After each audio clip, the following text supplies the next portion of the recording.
when you hear the word crash in property, everybody is terrified and scared. What was that part of your life like when that actually happened? It was desperate. It was absolutely desperate on a personal level, because up to that, quite frankly, everything I touched had turned to gold. I'd done really well and I'd made a right few bob. But I mean, I had a wife, I had a mortgage, I have 4 kids. And at this stage, I was looking at having been wiped out, my capital gone, and what I was going to do for the rest of my life. I mean, it was absolutely appalling. And something as basic as not being able to do for my kids what my father did for me, for example, bought me a second-hand car. I couldn't do that. I couldn't buy a second-hand car for myself.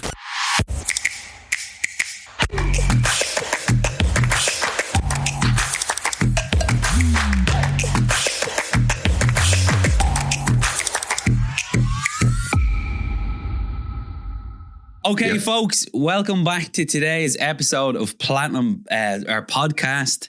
Today, we have got a very, very, very special guest in. And it's not just a journey that he's going to tell you about. I mean, this is the true meaning, in my eyes, when I speak to a lot of people around the country, of a true entrepreneur. And we don't mess with that word lightly. So today, we have asked Terry Gorry to take some time out of his busy schedule to jump on board with us today to try and give us a bit of an understanding about his life, his career in business, and also his legal practice that he operates and owns today. And maybe a little bit about the history of Ireland as well, because he's done a lot of things and he's been in and out of many businesses. So Terry Gorry, you're very, very welcome into Platinum. Thank you very much. Thanks for having me on. Thanks a million. Well, look, I'm just going to run through a couple of notes that I have. You have an amazing story to tell. You have amazing grit, determination, and as I play with that word entrepreneur, in my eyes, when I read your backstory and I follow all your stuff online too, you're the true meaning of an entrepreneur. So for a young person maybe listening in, I know a lot of young people listening in and a lot of people getting into business a little bit later on in life. As Terry goes through his story today, you will understand that you can reboot, you can reshift gears, and you can retrain at any age of life. Well, I'm not going to say any, but I mean, Terry done this in his 40s and went into a bigger career. So Terry, just to run down through a couple of little things you do, and anyone that wants to read your bio can jump over to the website. You started and grown in business from the age of 23 with your brother. Sold that business on to then another brother. So there's a family of entrepreneurs there somewhere.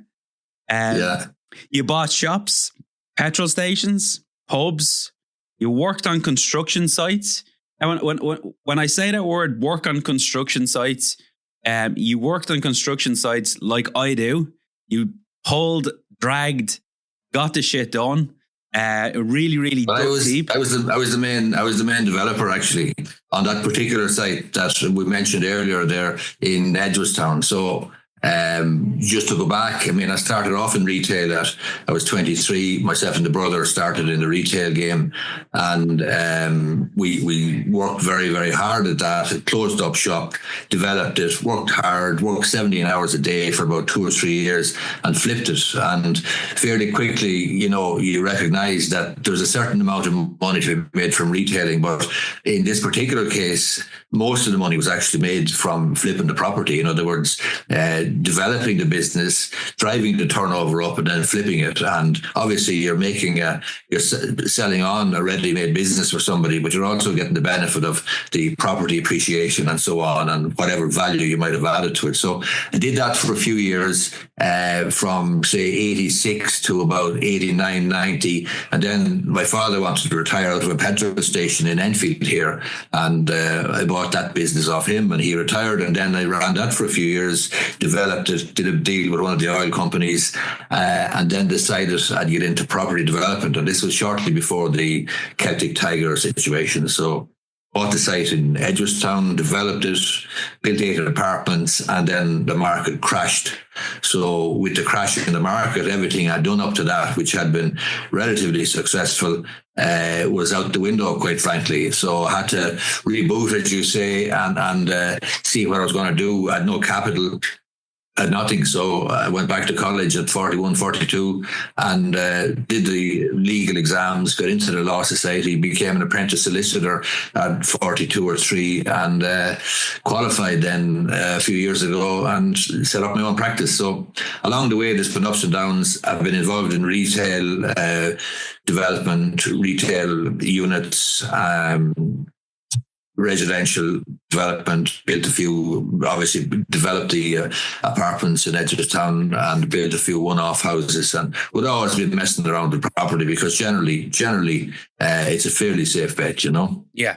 So just taking it back there a little bit, when you say you had all these different businesses, you tried, like an entrepreneur would do, loads of different businesses. You obviously tried that world retail. That's a really, really difficult, hard, grinding business to own. It is, yeah. Well, my background, my family would have a retail background. So, I mean, I did a Bachelor of Commerce degree in UCD, and then didn't want to work for somebody else, worked for somebody as an accountant for a brief period of time. And then this opportunity came up. But completely by accident, and it was completely by accident that I bought the property. It was closed up. The previous guy had gone out of business, but I saw a bit of potential, and that kind of it worked really well. But we worked very, very hard. But that was the first sort of flipping of a retail unit. We put in a convenience store, worked from 7 a.m. until 12 o'clock at night, every day, 7 days a week, and that was it. So we started, doing that, and then we went our separate ways. Myself and the brother, he went his way, I went mine, and so that's how I ended up later in years, then maybe 10, 15 years later, in the residential development in Mustard Oaks, Yeah, and then you seen the gap in the market to try and get into developments. You obviously got in. You figured out how you're going to try and build these block of apartments, trying all the problems that come with them. Even back in your story, you're talking about, a window wiper not working, and you're trying to bring slates up onto the roof, and there's lads. I think it was Ukrainian. Was it you? No, sorry, Lithuanian lads going flying around the place, bringing the tiles off it. And I mean, absolutely. A lot of people, when I'm speaking to them again about property, they don't understand that world. And it's the world that I come from, and it's the world that I think most true entrepreneurs come from that are successful, that you have to get your hands dirty. You have to pump, you have to grind. The retail business probably sharpened you up into doing 15 or 16-hour days. Exactly, yeah. It conditioned you for that. And I mean, it conditioned you for working every day the bloody week. So, I saw getting into construction and development as an easier lifestyle simply because of the hours involved. And at least I could have weekends off and spend more time with my family and so on. That was the idea, just to get away from the onerous demands of retailing, Yeah. But obviously the market crashed. And when it crashes, I mean, it's very, very difficult to go against it. I mean, you simply, just as I was finishing the 8 apartments and poured all my money into them and a lot of borrowed money as well, you couldn't sell, you couldn't give them away. That's the reality, Yeah. And that's the point I want to try and get to now as well, because obviously as a young entrepreneur as well, and a lot of people that come through here, we always listen to, and I mean, anyone that has half a brain on their head, there's guys like you that have an algorithm you just can't take off a book. It's ingrained, you lived it, you've come through the other side of it. When you hear the word crash in property, everybody is terrified and scared. What was that part of your life like when that actually happened? It was desperate. It was absolutely desperate on a personal level, because up to that, quite frankly, everything I touched had turned to gold. I'd done really well and I'd made it right to you, Bob. But I mean, I had a wife, I had a mortgage, I have 4 kids. And at this stage, I was looking at having been wiped out, my capital gone, and what I was going to do for the rest of my life. I mean, it was absolutely appalling. And something as basic as not being able to do for my kids what my father did for me, for example, bought me a second-hand car. I couldn't do that. I couldn't buy a second-hand car for myself. Do you know what I mean? That's how bad it was. So on a personal level, it was very, very difficult. But having said that, going back to college and so on, and doing the crash course essentially to study law, that worked really well. Thankfully, I worked bloody hard, but it could have gone anyway. So where did this mindset come into of like when you face a road like that where you're looking into this dark hole that you've lost everything, and probably you've had loads of voices in the corner of your head saying, "Oh, Terry, all these dipshits always pop up out of woodwork saying, shouldn't have expanded that quickly. How do you deal with the pressure? You have that, and you'll have that not only from external people, but even your own wife might ask you, why did you put all your eggs in one basket? You know what I mean? Yeah. Because she was in the same boat as me, and it was difficult. The biggest advantage, though, I have, and any entrepreneur, quite frankly, has, is his attitude. Yeah. My attitude at the time was to pick myself up and try something else. Whereas a lot of people had an attitude of, I'm going to blame the government, I'm going to blame the banks, I'm going to blame the builders, I'm going to blame the EU, I'm going to blame whatever you've got, I'm going to blame them. I'm not going to take ownership for this. But I mean, I took ownership of it, and I said, shit happens, I pick myself up, go again. But your attitude is absolutely key. So if there's any young lad or young girl watching in, the biggest asset I think you can have in your life isn't education, isn't money, but is your attitude, how you respond to your circumstances, how you respond when the shit hits the fan, because there's only so many things you can control. You can't control your circumstances, but you can control how you respond to your circumstances, and that's your choice. And I see so many guys online there still whinging and whining about the property crash and about the banks. Oh, the banks should never give me the money. I mean, Jesus Christ, why didn't you pay the money back? Yeah. You know what I mean? So attitude is key. Attitude is. And then when that happens, our bodies obviously have temperature gauges, is what I call them, and we have got stress levels. And how did you deal with it, like the pressure situation, or what would you call pressure in this time of uncertainty and doubt? How did you have a temperature gauge that was fucking bouncing up and down like crazy? Or not really, no. I mean, to be honest with you, I accepted that there wasn't a whole pile I could do about the circumstances that I found myself in. I was where I was, and I was, accepting that it was a bit of a shitstorm, but I couldn't do anything about it. And so if I owed the bank $1 million and I couldn't pay it back, there's no point worrying about it, because I simply can't pay it back, lads. And they knew that, you know what I mean? Yeah. So the more important thing is, what am I going to do now, and what's the best way to, and obviously I put my mind down and studied law at home in the garage. I cordoned off an area and worked from 7 a.m. until 10 o'clock at night every day, and passed the exams to get into the law society and get an apprenticeship then as a trainee solicitor. And that worked out well. But, you really do have to accept, though, there's certain things you have control over, but there's certain things you have no control over. And if you owe $1 million and you have €1,000 left, there's no point worrying about it, Yeah. Yeah. And you do talk about Sean Quinn. You talk about some of the other bigger lads that have been wiped out or cleaned out as some. Sean Quinn and Dr. Anthony O'Reilly were the two wealthiest men in Ireland at that time, and they both declared bankruptcy afterwards as a consequence of the property game. And remember, Dr. A.J.F. O'Reilly, A, developed Kerrygold, B, ran Heinz, and C, married a shipping millionaire from Greece, and yet he went tits up and went bankrupt. So when the tide goes out, it goes out, Yeah. And would you have any small advice to say, don't put all your eggs in one? What could you? I would, yeah, absolutely, yeah. Look at it. You'd always be weighing up your risk. I mean, the way I see property development or any development is, the way I try to look at it is this: I do my homework, and if the thing works out, I'll do fairly well and get a good return on it. And if the thing doesn't work out, I get my money back. And that's generally the way I try to structure. And that's the way I was doing it with the shops and the commercial stuff. In other words, if it went really well and I flipped the shop and drove the turnover up, I could make a right good return on it. But if I didn't do that, if it didn't really succeed, I'd still get my money back. That for me is a good investment. You know what I mean? In other words, heads I win, tails you lose. We are delighted to announce that this podcast is sponsored by Platinum Property Training. Start your property education today. From simply one click of a button, you could be part of the Platinum team. We have made this so affordable for everybody in the country. If you have any interest in property, there's no reason why you shouldn't be part of the Platinum brand. We have got it all systemized. It is right in there with rookies. You can spend 4, 5, 6 to 7 months in there till you get to a certain level, and then you can step up your way through the programs, and you can really start to educate yourself. And we're here to help. We've got the best systems in the country. Click the link below, and we will see you there. Yeah, good point. So after all this stuff has happened, you've gone through the crash, you've done the thing. And I said at the very, very start of this as well, at any time in life, you can, you can either, as you said, you can deal with it in certain ways. You can fucking blame everybody, or else you can man up or level up and say, I took the risk. Shit happened in the economy. It crashed. I'm going to rebase.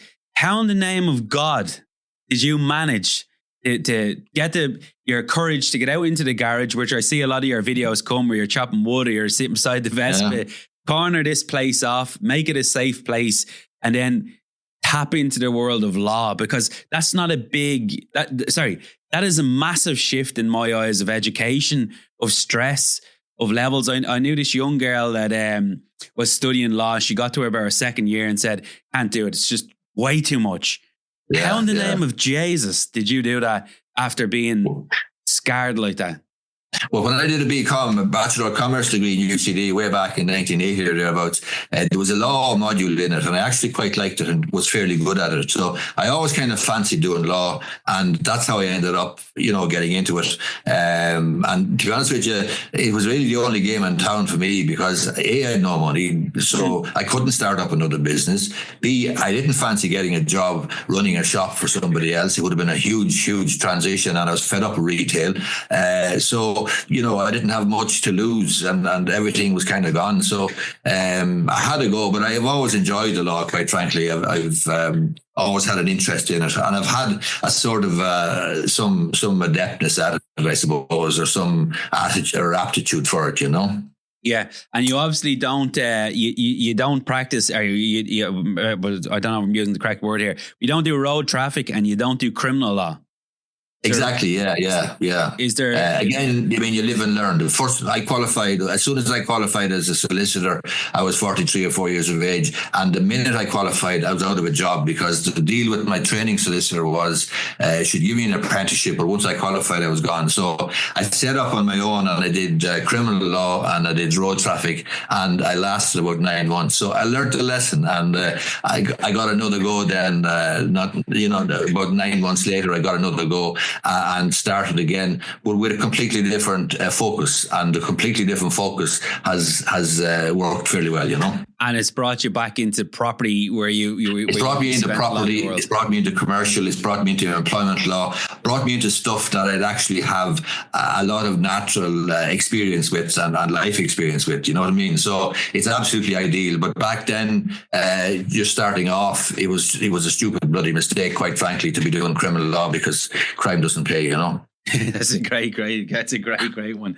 How in the world of law now, I know it's probably the backbone of you, and I will ask you this question probably in a few minutes as well, but the backbone is probably saying, right, the money is coming from law now, but you also have this love, like I'd say love for property is what I'm feeling off you as well, because you still dabble around in the property circuit. I do, yeah. I dabble around, and to be honest with you, I do a good bit of reviewing legal packs for the likes of bid X1 auctions for people and so on and so forth. You know what I mean? And I bought a couple of bid X1 properties there in the last 12 months or so, and for any entrepreneur, anybody interested in business, doing a deal and getting it turned is something that you just like, you know what I mean? And whether it's a property or whether it's a bloody car or whether it's whatever, for me it's property and it's kind of safe. And, I know what I'm doing in terms of looking at the legal packs and so on and so forth. So sometimes you can get a good value, a bargain, et cetera. And if you do, well, sure, what the hell,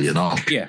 And with your expertise in there, obviously we would be not telling people to stay away, but I mean, bid X1 to an investor that's coming on board, again, unless you can read these legal packs correctly, which can be difficult to do at times. Sometimes there is good deals in there. Sometimes there's a lot of stuff hidden up and thrown in. But obviously, if you can't read the bloody thing correctly, what you do is you get a guy who can. Do you know what I mean? Yeah. It's like you can't pull your own teeth. You go to a dentist. So, there is value there, but you do need to be careful and you do need to listen very carefully to what your solicitor might be saying. And I've done, reviews there in the last little while, and, you'd identify maybe a property that, an apartment that looks like a really, really good value proposition. And then you discover that there's no management company. And so you begin to wonder who's managing the common areas. What's the story with block policy insurance? What's the story with parking? Who's looking after the lifts and the stairs? Now, that might be sorted out. I don't know. But that is a major stumbling block. And for anyone looking at that particular apartment, they might say, Jesus, that's good value. I'll get, €1,500 a month, no problem for that. And it's only costing me, 120 grand. The other problem could be significant. So you need to know, what's serious, and you need to know what's minor, So you can weigh up the risk. Yeah. Again, when we see a lot of titles coming in through, there's a lot of, because we buy a lot of our stock direct. So we would do marketing campaigns, people come in. We get a lot of dirty titles, or we get to see a lot of dirty titles. Is that something that you specialize in for one of our clients that are in here? And is that something you can rectify or help? Not really. No, not really. We'd be careful enough, to be honest with you. We take on stuff all right for first registrations and that sort of thing.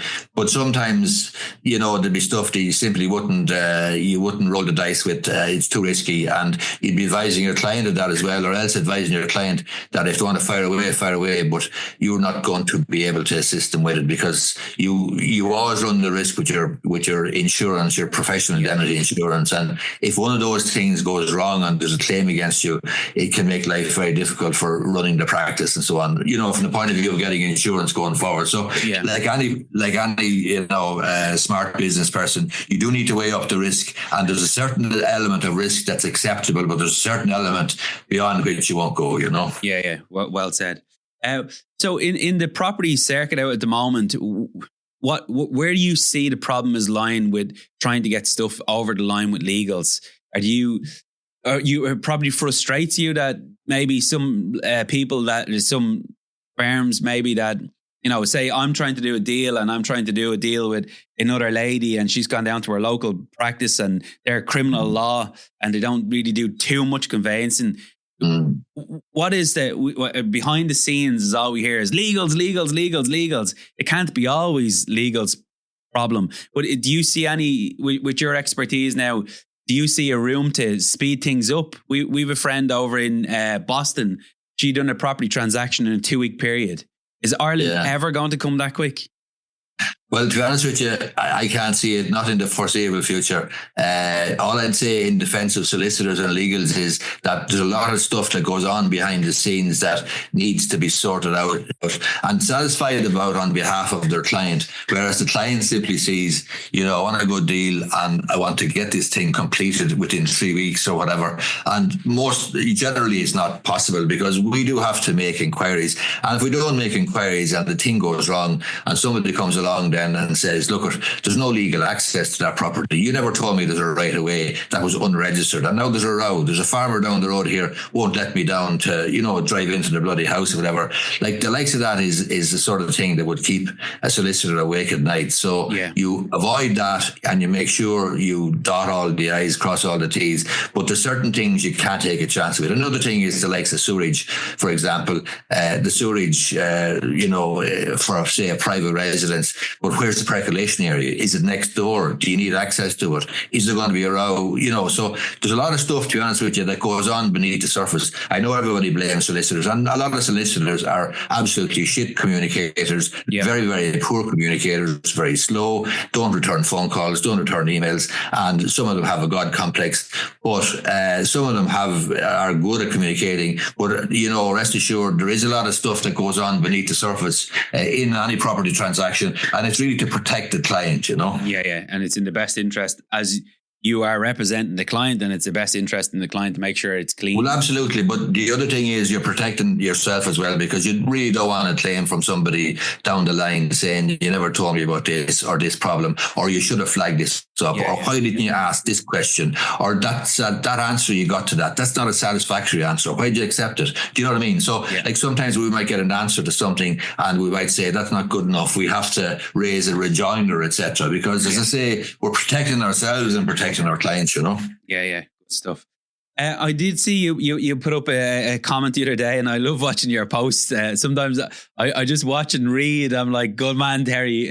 But you put up about a cash buyer. Now, people underestimate the world of cash buyers. You had a client that obviously has funds coming back into Ireland and wants to buy a property, and estate agents, the great people that they are, didn't take them seriously. Now, anyone with a brain in their head knows that a cash buyer that has raised funds or has funds in a business or whatever, they've sold a couple of properties, they should be taken with a level of speed. And this guy, I think, irritated you a little bit by not taking your clients, and the comments were coming in. They're still coming in their drove, but which I think is your social media side of things is just, your marketing side of skills is definitely hand built, and people should pay attention to them because you do some great things with it. But again, cash buyers, in your eyes, why don't estate agents take them seriously? Or do you think estate agents are just, someone? Well, to be honest with you, that's a question that baffles me. I mean, why anybody wouldn't take a cash buyer seriously is beyond me. I mean, obviously, you don't have to worry about bank approval. You don't have to worry about valuations. You don't have to worry about special conditions in the loan offer. If you have a cash buyer, like, he's bloody golden, Yeah. So that's why I was surprised, to put it mildly, about not getting a response or reply back or even a call back from the estate agents. Because to be honest with you, my client is not a messer. I've seen the money, and I've satisfied myself as to his identity. And also I have anti-money laundering obligations. So, like, we're not talking about some guy, coming from Colombia, looking to buy a house in Wexford or something. Yeah. So I can't understand. And to be honest with you, if an estate agent is doing the best thing for their client, they should at the very least be putting the best offer to the client. And if they want to come back and say, look, my client doesn't want to sell to a foreigner, fair enough, but I was surprised not to get a reply, Well, wouldn't an estate agent, don't correct me on the law because I know zero about it, but don't they have to bring all offers to the client? They do. Yep.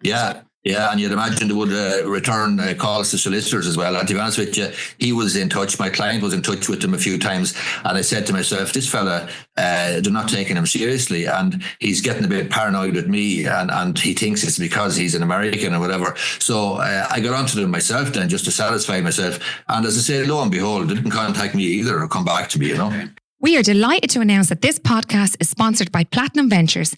Platinum Ventures, we buy houses fast. Hi Dublin homeowners, are you struggling to sell your property fast in the open market? Or maybe that deal has collapsed? Okay, if you're facing this type of a problem, we have the perfect solution for you.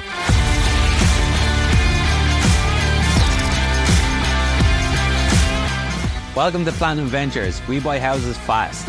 Any property, any condition. We close out them deals within 28 days.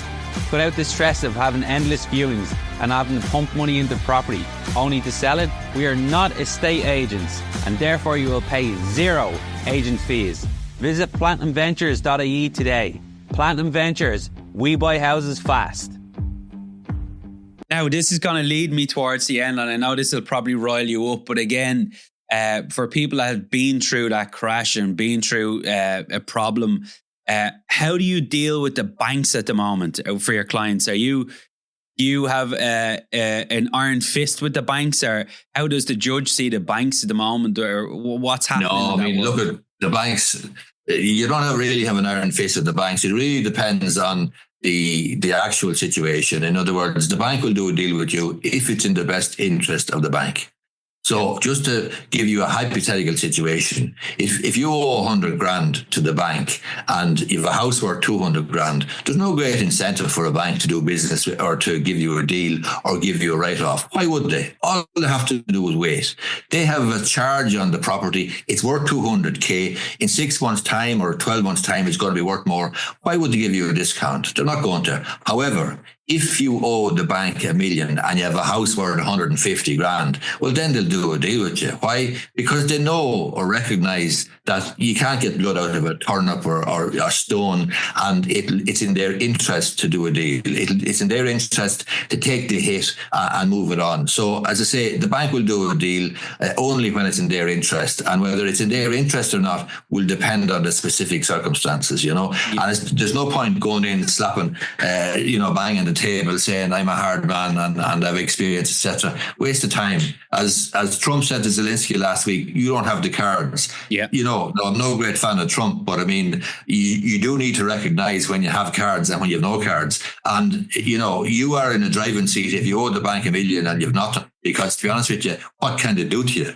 Yeah. Whereas if the bank has a charge on your property and your property is worth $500,000 and you only owe them 300 grand, like they're going to hang around, you know? Yeah, yeah. And is there anything that a trained guy, say someone that maybe fallen into that trap and the banks are playing really, really hard and putting a lot of pressure on them, a lot of stress? I heard this word knocking around before. I always get it wrong. Liz pendants. Liz pendants. Can you explain a little bit about just what that is, or is it something that someone could use to? Where I heard the word from was there was a guy in here that bought up 2 properties off BidX1. He got right down through BidX1. This thing was stuck in there. He bought them anyway. It cost him, I think, 25 grand per house to take off, so he could mortgage them out the far end. Is that a dirty way of doing business, or is that something that someone?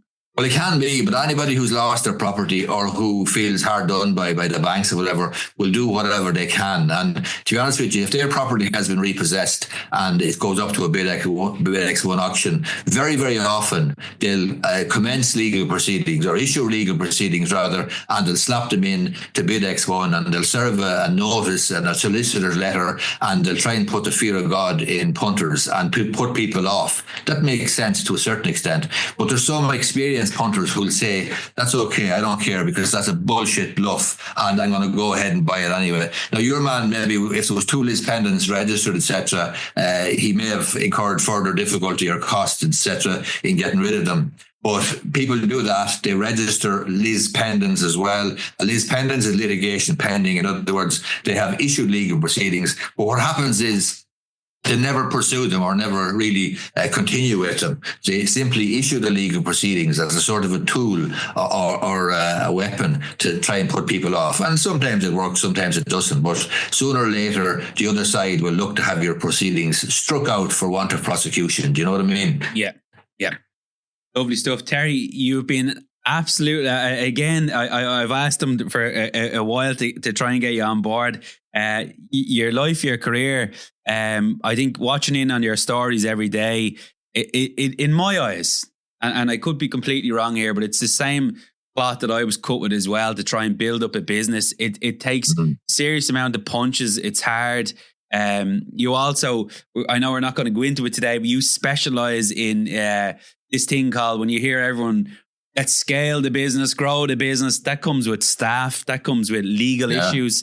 That comes, in my eyes, when I'm sitting inside in the boardroom with some of my friends and some people that were trying to build business, it's always a problem with, management of that legally. But that's another field that you specialize in. That's another, it's another field and it's another skill. And a lot of people don't have those skills, and a lot of solicitors especially don't, because they might be really good solicitors, whereas managing their office or managing people or generating clients or doing marketing mightn't come naturally to them at all, Yeah, yeah. So look, you've had a great ride through property. Thanks a million for jumping in today and giving us any last final thoughts. Not really. Just good attitude will serve you well, I think. As I say, whether you're young or old, that'd be my mantra. Have a good attitude. And you get to choose how you respond, Now, if I'm going to finish with this one, if I was to cut you £1 million check for this interview, because it's been absolutely brilliant, and let's pretend you're Trump today and I had to actually pay £1 million for this, what would Terry Gorry do with the million? Where would you give it to charity, some kids' charity. Come on, Terry. Where's that money going to? Come on. I'm a solicitor. I'm a good guy. Come on, where would Terry Gorry put it? You're going to pay the tax man first anyway. You'll probably buy a new Vespa. There'll be the X1 auction coming up next week. I'll be in there rooting around in the weeds, you know what I mean? Stay away from them two down in Wexford, Ballybee, because we've our eye on them. All right. Terry, you've been an absolute great guest. Stuff. We're going to put you out and we'll get your contacts. Thanks a million and have a great day. Good stuff. Thanks, thanks. And a brief thank you to today's sponsors of our podcast, Platinum Property Training and Platinum Ventures. Thank you very much for listening in.